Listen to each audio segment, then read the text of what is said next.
you guys, if you can't tell from the Baymax and the hairy baby, we're going to be talking about Big Hero 6 today. It's one of my favorite movies because Baymax is so cute and cuddly and it's got superheroes. The best parts about the movie are the very dynamic character development. It reminds me a lot of Up, the way that it's kind of an emotional roller coaster, but it brings everything together.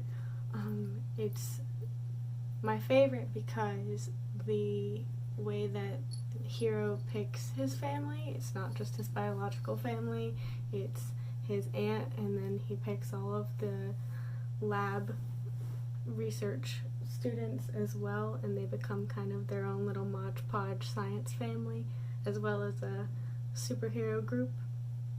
And it's extra cool because they help Hero get through his battle with what's right and what's wrong and where to draw the line in his vigilante sort of lifestyle. It's also interesting because Hero's story arc kind of matches the villains in that they both have a hard time with losing family members and the impacts of all of that and how they dealt with them. And it's extra cool because Hero chose to turn it into a positive way to affect everyone because he had such a close-knit group of friends that showed up and supported him whenever he was having a hard time. And then obviously the villain guy, he kind of isolated himself because he was feeling really sad and lonely, and he turned into the villain guy.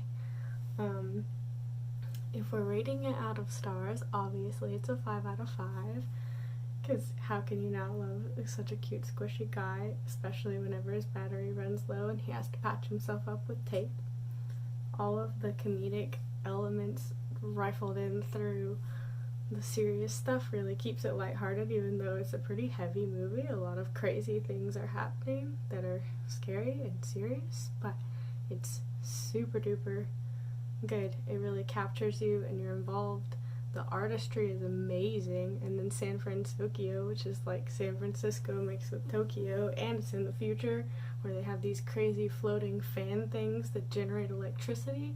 Super cool. Obviously robots, super cool, especially the little nano guys. That's really cool. And then one of the other really cool parts is how, while Hero's trying to figure out the delicate balance between good and evil, Baymax is just learning what the world's like whenever you're a robot whose sole purpose is just to make people happy and make them feel better, have them be satisfied with their care. So he's trying to walk through the street, not on the crosswalk, to find where Hero said would make him happy, and what a cat is, and how to patch holes and fitting through windows, and then all the way up to learning kung fu, which is just crazy because he's a marshmallow. But all of that with, Hero learning where it's too far to go whenever you're trying to do justice. Like, you can't strike to kill and all of that. It's just to capture the bad guys and figure out what to do with them, especially when you learn that the bad guy has kind of a complicated history. He's not really hurting people to do it on purpose. He's more trying to figure out what happened in his past and how to fix it. And then the emotional roller coaster starts skidding to a stop and everything is kind of really sad, but then you learn that it might have a happy ending in the end. You never know. Guess you'll have to watch it to find out. But it is one of my favorite movies, and I think it's crazy because a lot of my friends who are super Disney fans like me haven't seen it yet, which is just crazy because it's really good.